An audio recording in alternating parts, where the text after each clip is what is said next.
I'm Stephanie Liebergan, and you're watching Morning Rush on Scripps News. Here's a look at what's making headlines this morning. Former President Bill Clinton due to be testifying right now about his relationship with sex offender Jeffrey Epstein. According to the Epstein files released by the Justice Department, the former president traveled on Epstein's private plane at least 16 times, and he was pictured in a jacuzzi with Ghislaine Maxwell. The former president has not been accused of any wrongdoing.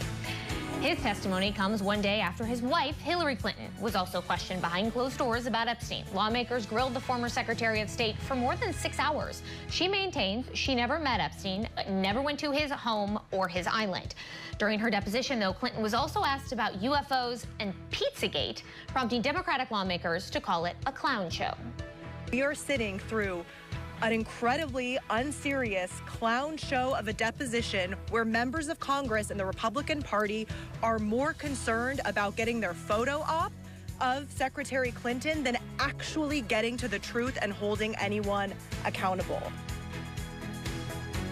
The chairman of the House Oversight Committee, Republican James Comer, says the video of Thursday's deposition with Secretary Clinton will be released as soon as possible, potentially as early as today. He says Trump's Commerce Secretary Howard Lutnick might be asked to testify about his knowledge of Jeffrey Epstein's dealings. U.S.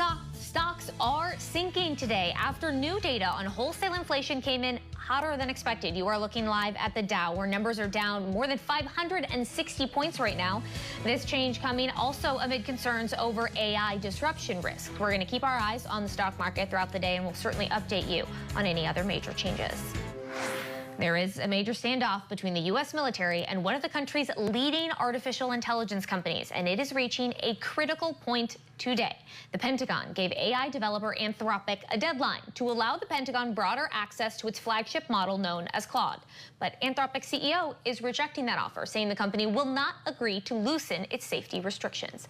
Scripps News business and tech correspondent Maura Barrett has been tracking this story for us, working her sources, joining me now live from Denver. So what specifically is Anthropic refusing to do in terms of what the Pentagon's asking for?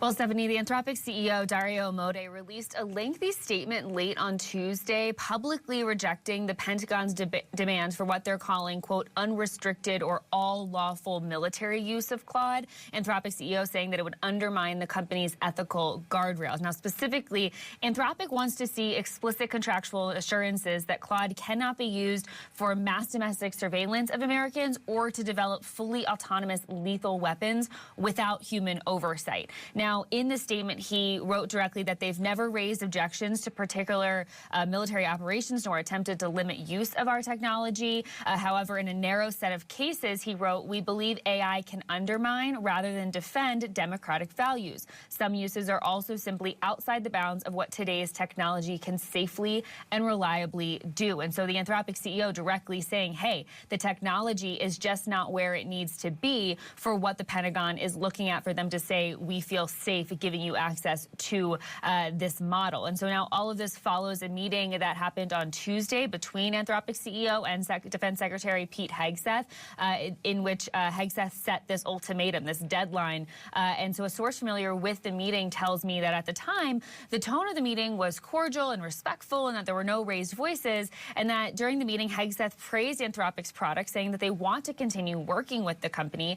But since then, though, we've seen Pentagon officials, including spokesman Sean Parnell, say that they want to use Claude for all lawful purposes, but insist that Army policies and U.S. law already prohibit things like illegal surveillance or unmonitored autonomous weapons. So we kind of have this back and forth and the unknown factor of what was discussed in the room during this meeting, because you have Anthropic CEO coming out publicly saying, hey, they want these things. The Pentagon, on the other hand, saying the opposite. And so it remains to be seen. We haven't seen an official statement from the Pentagon since Anthropic released its statement last night, but it remains to be seen how this 5 p.m. deadline will shake out. But we are out to our sources of the Pentagon trying to get answers on that, Stephanie.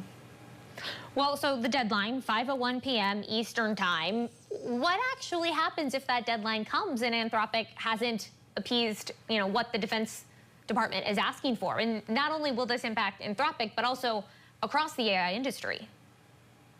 Exactly. And the thing is there are several threats laid out on the table. This 5:01 p.m. Eastern time deadline to agree to the Pentagon's terms or face these consequences, one of them including contract termination. The Pentagon has also laid out a threat to designate Anthropic as a supply chain risk, which is a label that's typically reserved for foreign adversaries, but ultimately it could force contractors to certify that they do not use Claude in their operations. So this would effectively isolate the company within all of the defense supply chains. And officials have even reportedly floated invoking the Defense Production Act. This is a Cold War era law which could legally compel Anthropic to provide the technology in some form, even without the company's consent. This is unclear how that could exactly play out because it could prompt some legal challenges. But when you look at the broader AI industry, this not only sets a precedent, but also puts these other companies in a bind. Anthropic admittedly has been self-described as an AI company with a soul, one with more of a moral compass, which is not what we necessarily see from these other AI companies. But we know that xAI with its Grok model and Google have reportedly agreed to terms that would allow broader military use, and they're allegedly moving towards classified integrations. OpenAI is also in earlier stages of negotiation, but these companies are facing internal pressure. We saw hundreds of Google employees and dozens of OpenAI employees sign on to this open letter that was just put out this morning, calling on their companies to maintain these ethical guardrails aligned with Anthropic's stance. They wrote directly in the letter that the Pentagon is trying to divide each company with fear that the other will give in. They said that strategy only works if none of us know where the others stand. And they continue, we hope our leaders will put aside their differences and stand together to continue to refuse the Department of War's current demands for permission to use our models for domestic mass surveillance and autonomously killing people without human oversight. So that's kind of a peek inside how employees of these other AI models are feeling about all of this, Stephanie. Certainly an attempt to have some power in numbers with all of those employees trying to get their companies to stand on the same page. Scripps News business and tech correspondent Maura Barrett, live from Denver. I'm sure you will keep your eyes on any movement from this story for us all day long. And then still ahead on Scripps News, from historic depositions to historic speeches, this was not a slow week in politics. So join us for a live report breaking down the biggest stories as we look ahead to the midterm elections.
Scripps News Group.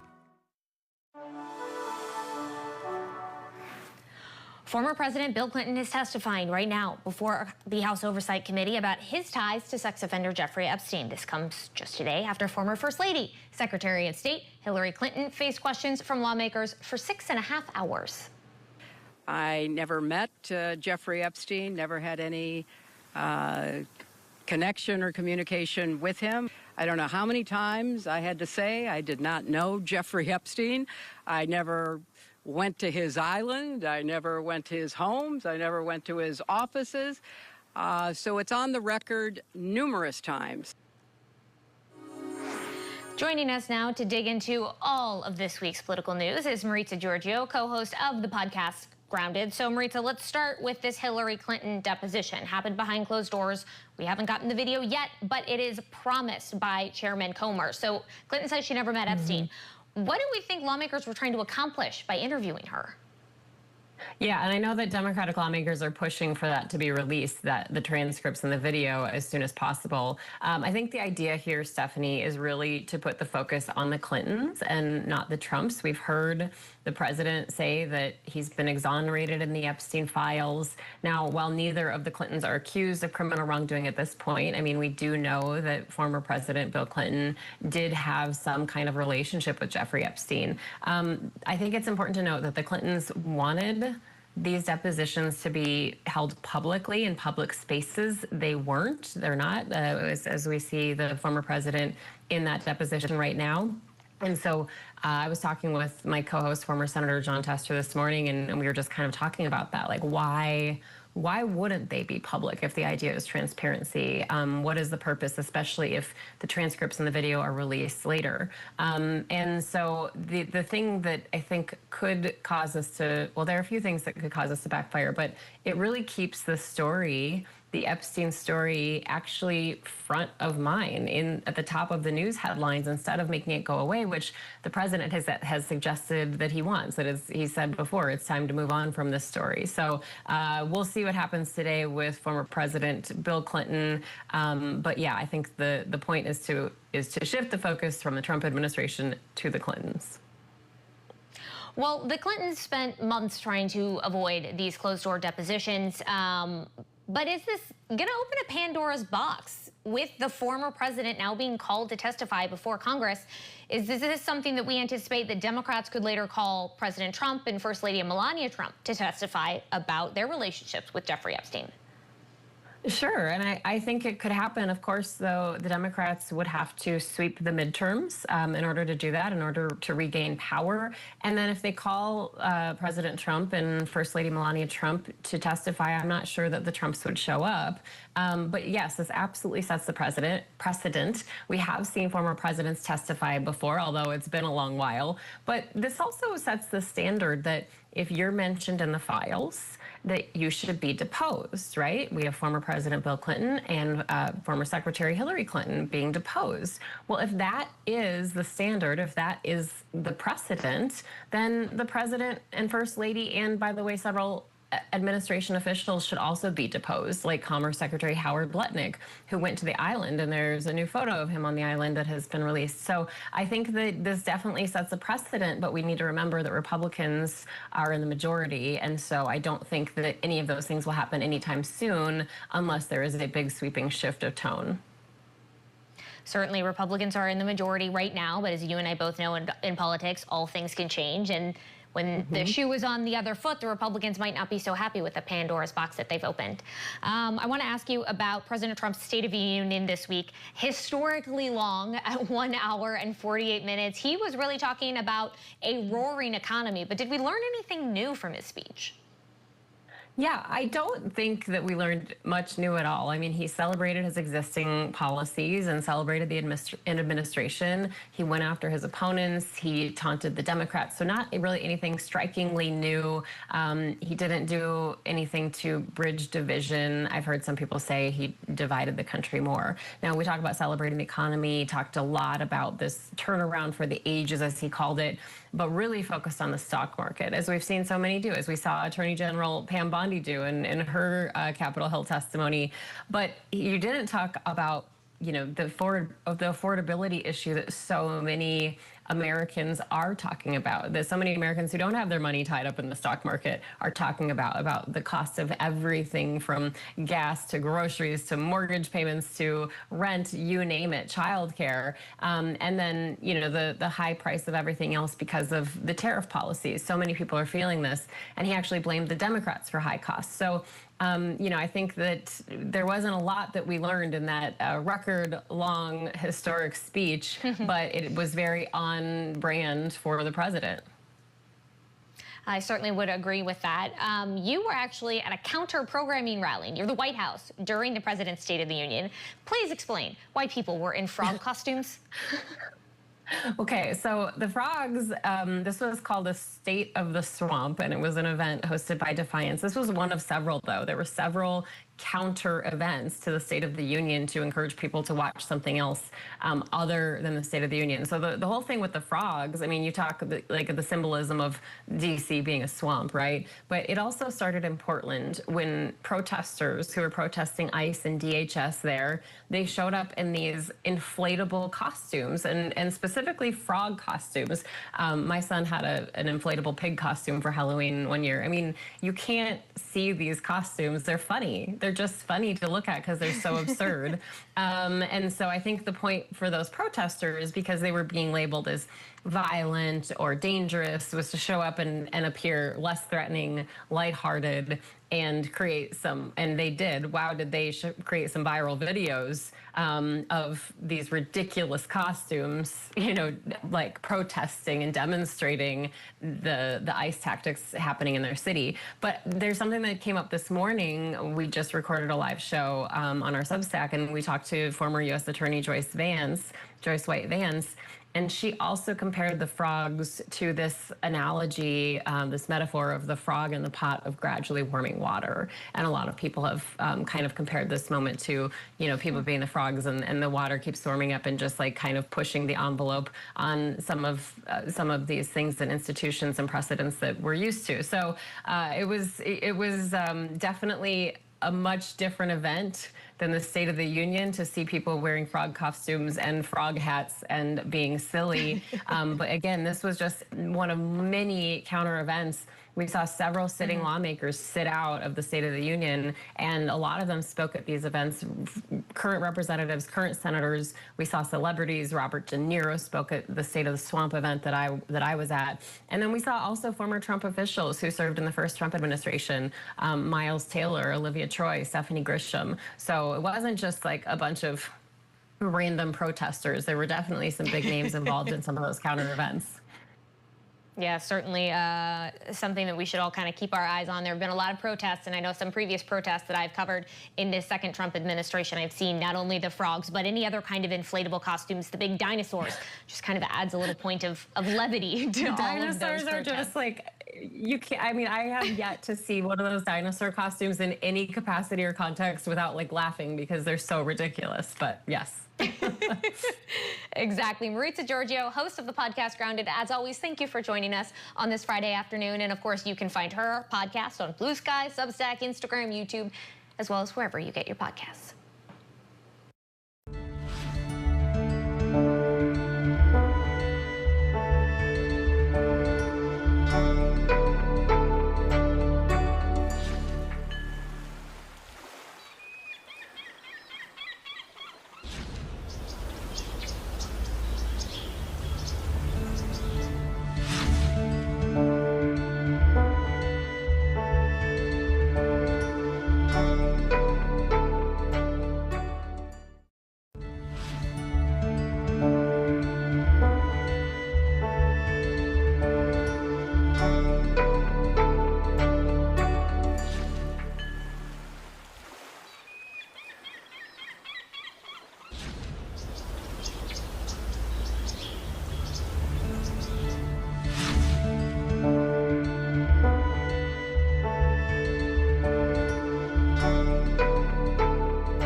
watching Morning Rush on Scripps News. Coming up at noon, it's Scripps News on the Scene, with live coverage and breaking news as it unfolds. Then at 5, watch Happening Now in America on Scripps News. I'm Katie Lagrone. Florida's controversial new school speed zone cameras sparking all new outrage from a local magistrate. He decides if a ticket should be dismissed or upheld. Now he explains why he's convinced these cameras are ripping off drivers. And the money, well, there's a lot of it. You feel like the school speed zone camera program is set up for drivers to fail? Absolutely. It's a broken system. There's no doubt about it. For the first time, Hillsborough County Magistrate Dr. Tom Santarlis is sitting down with us to blow the whistle on Florida's controversial new school speed zone cameras and why he believes the devices intended to protect students are being used to instead rip drivers off. The frustrating part is that the Hillsborough County Sheriff's Office and the Hillsborough County Attorney's Office, they know that there's a problem. We've all told them that. The legislatures know about it, and yet nobody is willing to do the right thing. Right is right and wrong is wrong, and that's why I am coming forward. 33 miles per hour in a 20-mile-an-hour speed zone. As a county magistrate, Santarlis is the impartial officer appointed by the county to rule on driver appeals. I'm asking the court to exonerate this here fine. Since July, he's been the sole magistrate in the county to hear from hundreds of drivers. Dismiss this. Arguing why the cameras that caught them speeding in a school zone, triggering a $100 fine, Ridiculous. got it wrong. Since I didn't see a flashing light, I assumed the speed limit would be 40. It was not flashing, and there are no times. From the get-go, he saw problems with cameras in Hillsborough County, where more than 105,000 violations have been issued in less than a year and a half, resulting in more than $6 million in paid fines. It seems like it might be a little bit confusing to the driver. Santarlis often publicly expressed how the legislatively approved camera program seemed to be nailing drivers unfairly. I don't like the statute. I think we need to revisit the statute. At issue, Santarlis believes the law is too vague, giving counties the green light to ticket drivers all day, even when school isn't in session and when these flashing beacons directing drivers to slow down don't flash. And then there's the evidence, or he says, lack thereof. While the cameras capture the vehicle with a date and timestamp of an alleged violation, there's no image included of any sign a driver supposedly violated, unlike red light cameras that clearly show how and when a driver breaks the law. They can pull that camera back 30 feet, 40 feet, and get everything in that frame of vision for the magistrate to see. I felt like it was an entrapment. Since July, we've been investigating the intent of these cameras, which are operating in about 36 Florida cities and counties, generating a lot of money. Statewide, more than 827,000 driver citations have resulted in nearly $66 million in paid fines, according to the private camera vendor RedSpeed, which collects the largest chunk, about $21 of every fine. I got a raw deal. For months, we heard from drivers ticketed when school wasn't in session.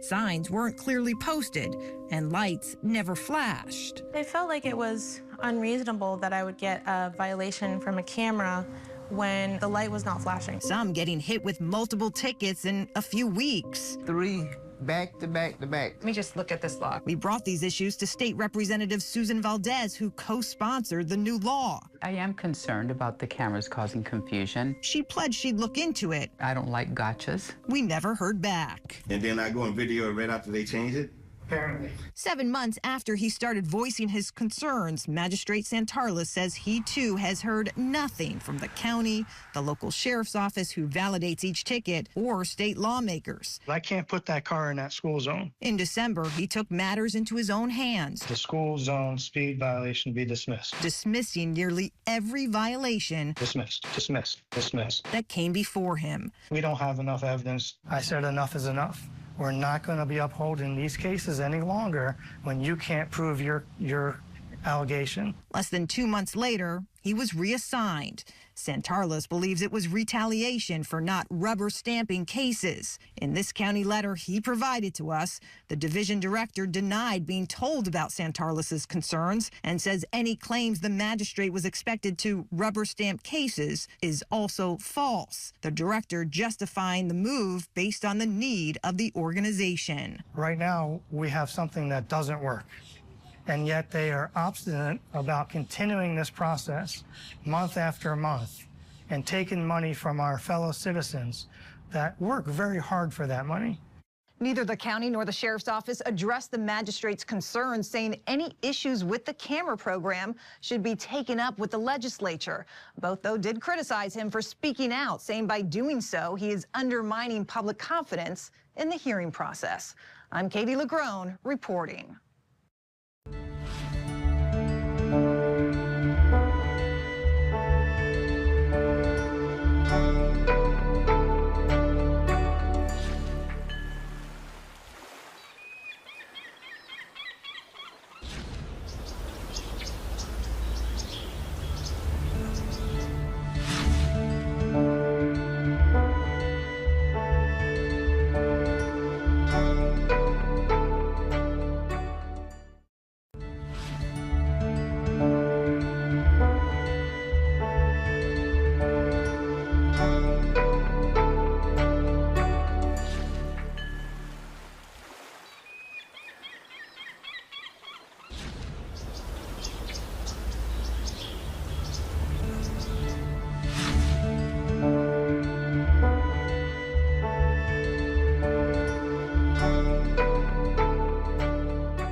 It's 1:30. I'm Stephanie Liebergan in Washington, and you're watching Morning Rush on Scripps News.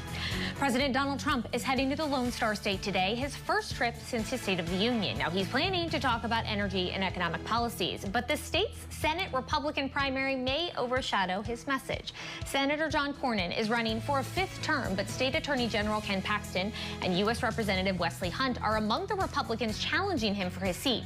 All three are expected to be at the president's event today, but the president hasn't endorsed any of them so far. Primary day is Tuesday in Texas, and today is their last day of early voting. New analysis shows ICE officers receive far less training than most federal agents with a gun and a badge. ICE deportation officers now receive 42 days of training. That's less than half of what they got during the Biden administration. It's also less training than odometer fraud investigators. Now, some experts with inside knowledge say that reduction could lead to deadly mistakes, but ICE defends their training, saying no essential content is left out and that training days now run 12 hours long instead of 8. Target will stop selling its entire assortment of cereal with certified synthetic colors by the end of May. The move was announced today. Target said it had been phasing out synthetic colors in cereals for several years. Currently, nearly 85% of its cereal sales already come from products made without certified synthetic dyes. And the USS Gerald R. Ford, the largest aircraft carrier in the world, is now off the coast of Israel, marking one of the most prominent U.S. naval presences in recent history. Positioned alongside other American forces in the region, the Ford is the largest U.S. military buildup there since the 2003 Iraq War. At the same time, the U.S. Embassy in Israel is evacuating non-essential personnel, a move that underscores growing concern in Washington and the very real risks on the ground. Scripps News senior international correspondent Jason Bellini is in Tel Aviv, where he reports that as part of this buildup of U.S. forces, they are deploying a historic first. Here in Israel, we're seeing an unmistakable signal from what is considered the most advanced fighter jet in the world. It was plane spotters, aviation enthusiasts who first broke the news. American F-22 fighter jets lifting off one after the other from a UK airbase in what would turn out to be a consequential move. America's most dominant fighter jet would soon touch down deep in the Israeli desert at a remote airbase within operational range of Iran and its proxies, such as Yemen's Houthis. The F-22 Raptor is designed to slip past radar, dominate enemy aircraft, and clear the skies before other forces move in. Its mission is always clear: gain control of contested airspace before an adversary can respond. From southern Israel, the aircraft now sit within reach of Iranian air defense networks and possible infrastructure. They also are positioned to respond to aerial threats facing Israel from multiple fronts, including the Houthis in Yemen, who've attacked Israel before. We're learning tonight that there is yet another squadron of those F-22 fighter jets now at that airbase in the UK, staged for deployment potentially here in Israel. Jason Bellini, Scripps News Group, Tel Aviv.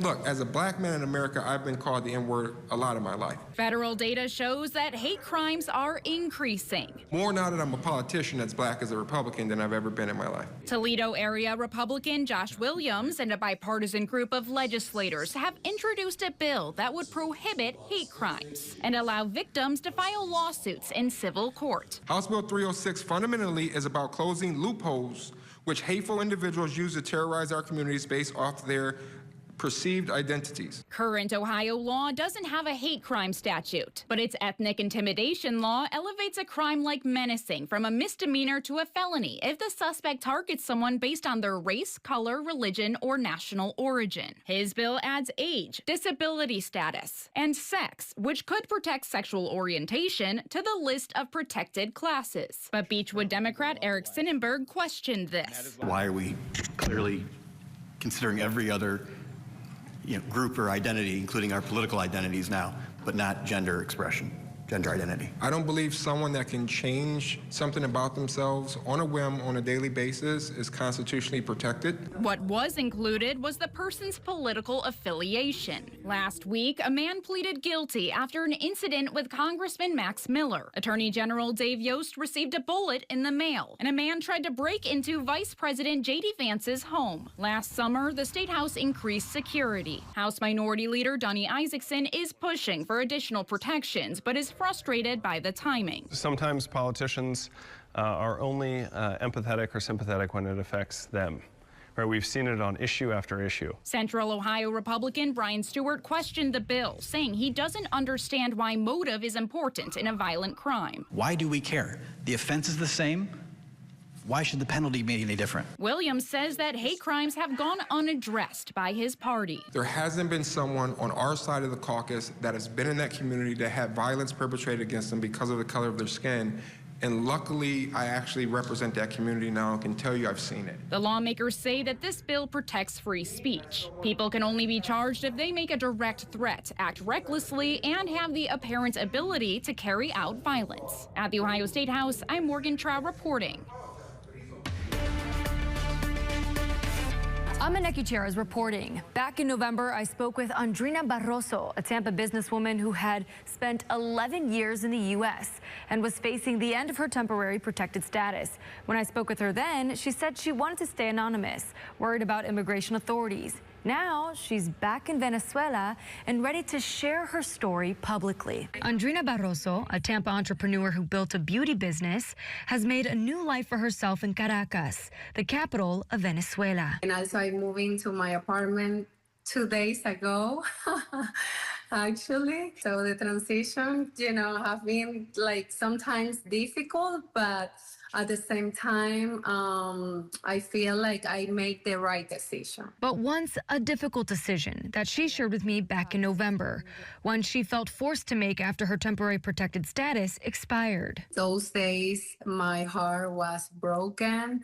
It's still broken, but I have resilience. When we first spoke, she hid her face, fearful of ICE agents, which is a big part of why she left. She says she has too much dignity to live in fear. In my head and my mind was not an option to be illegal there. And I don't want to feel like paranoid if I'm seeing ICE or to be hiding. So after 11 years in the U.S., she made the difficult choice to pack her bags, sell her business, and return to her home country to start over. I'm glad to come in here now because I feel I arrived in the best moment. That feeling grew stronger after the Venezuelan leader, Nicolas Maduro, was captured in a U.S. military operation in January. It took me like a surprise. I didn't understand what's going on in that moment. I feel like Venezuela has like a big change in the next months and years. She says some cities still experience power and water outages for hours, but she remains hopeful to see change soon. And while she doesn't believe her TPS status should have been revoked, she says she was surprised by how much safer the country feels now. You can be with your phone, you can be like wearing like, nice shoes or everything. So it's not in the past, you feel panic if you have your phone in your hands. No, this is not happening. It's safe. Although the transition has been challenging, she says her faith and perseverance are keeping her positive as she works to launch a new business. Barroso says she's excited to start this new chapter in Caracas, and she says she plans to open the doors of her beauty business as early as Monday. I'm Blake Phillips in Tampa as we're learning more details about what the Cuban government is calling a shootout between a Florida-registered boat and Cuban troops. We're now learning the State Department confirming that at least one person on that boat was an American citizen. Shocking news Wednesday afternoon. Cuban officials releasing a statement saying they shot and killed 4 men and injured 6 others. Very quickly, the news passing through the Cuban community here in Tampa. Ante la crisis que está sufriendo el pueblo de Cuba. Everybody knows that Cuba is suffering economically, physically, mentally, spiritually, and all kinds of ways. Rene Montes de Oca tells me he is friends with 2 of the men the Cuban government have identified. Michelle Ortega Casanova, who was killed, and Leardon Cruz Gomez, one of the 6 injured and now in custody on the island. Entonces, ¿qué sucede con ellos? Yeah, all of them, specifically Michelle and Leo, because he knows them, but all of them that they were in that group of people, they are all patriots, and they are people that wanted liberty and wanted the freedom of the country. Montes de Oca, a Cuban exile himself, tells me that when he heard the news, he was shocked. But he knew both Cruz Gomez and Ortega Casanova want to bring freedom to Cuba, which is why he doesn't believe what the Cuban government is saying. Para que te acusen o te descalifiquen. They're always accusing people of being terrorists. It doesn't have to be because of because they were armed. It's just that's their normal scene. Somebody that is against them is a terrorist, and that's not the case.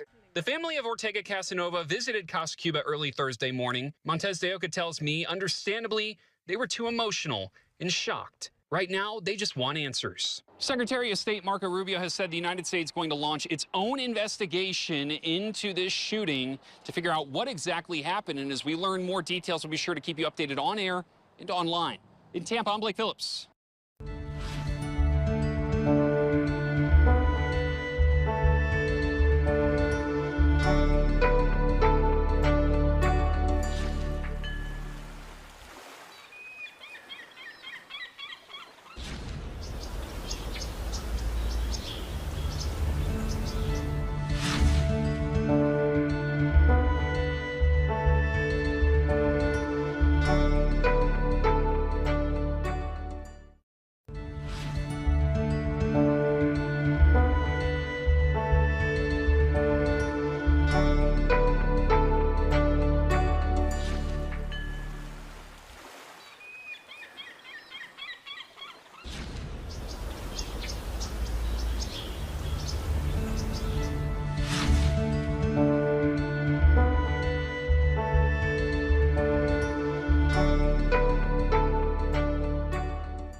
Scripps News is part of the Scripps News Group. News teams from across the country. Reporting in Detroit, in Phoenix, in Tampa. Connecting together to cover what's important to you. From the nation. Big developments out of Washington today. To your neighborhood. For impacts across the country, we go to our Scripps News Group reporter in Cincinnati. Ohio is already seeing the effect. Rely on the reporting power of the Scripps News Group here on Scripps News. Right now, as Black History Month comes to a close, New York City's mayor, Zohran Mamdani, is announcing the opening of a Black Heritage Center. Now, this is coming just after his meeting yesterday with President Trump at the White House. There's some music happening as the introduction, so let's give this a listen, and hopefully we'll hear from the mayor here soon.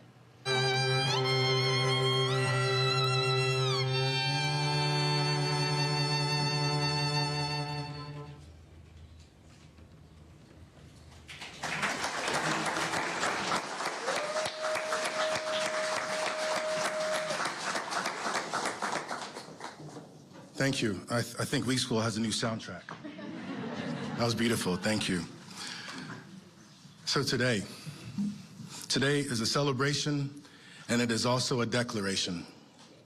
We gather at the Hunter Fly Road houses, the last remaining residential structures of historic Weeksville, which was one of the largest free Black communities in the pre-Civil War era.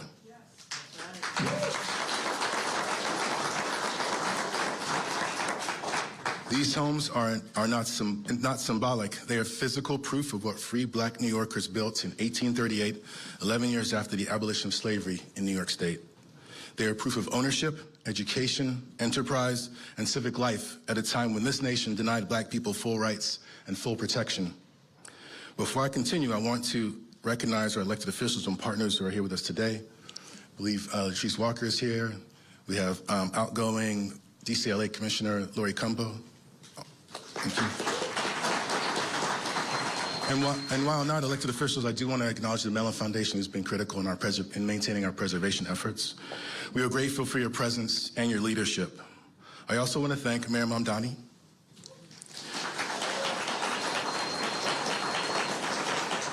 for his support and the city's investment in this restoration. Thank you to the New York City's Department of Cultural Affairs, the Brooklyn Borough President's Office, the New York City Council, and the Department of Design and Construction for making this project possible. I also want to acknowledge our state representatives who have been steadfast supporters and partners of this work. And I will acknowledge, this is important, everyone's important so far, but important, the dedicated staff and board of Weeksville Heritage Center. Thank you.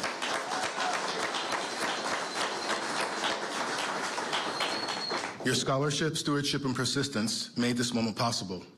This restoration reflects your belief that history matters. I also want to recognize the talented team of CTA architects whose knowledge, skill, and care made this physical restoration possible. So let me be clear. This is not simply Black history. This is American history. All right? Weeksville tells the story of Americans who believed in property ownership, civic participation, education, and economic independence. It tells the story of people who built institutions when institutions would not build for them. It tells the story of self-determination in its most concrete form. At a time when there are efforts across the country to narrow the telling of our past, to sanitize it, or to suggest that some stories are less worthy of preservation, this restoration sends a different message. Black history is foundational, it is not optional, it is not peripheral, it is central to the American story.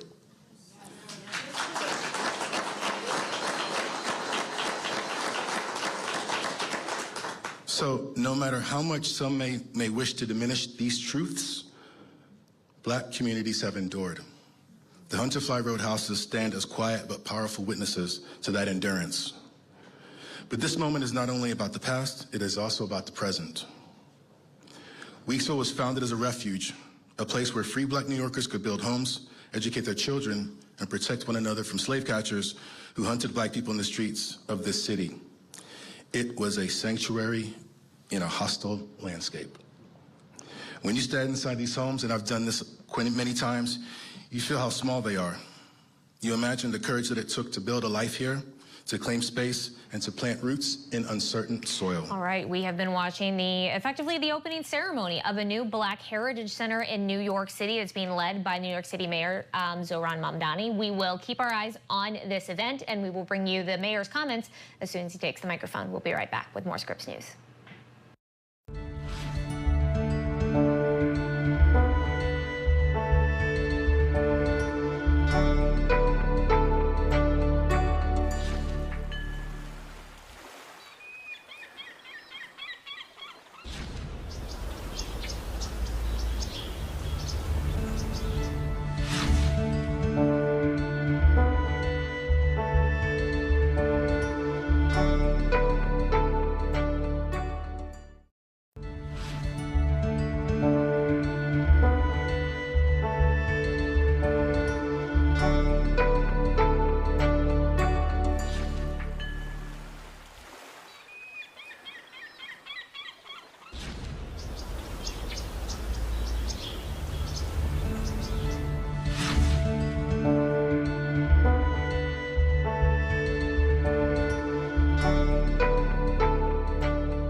Watching Morning Rush on Scripps News. Coming up at noon, it's Scripps News on the Scene with live coverage and breaking news as it unfolds. Then at 5, watch Happening Now in America on Scripps News.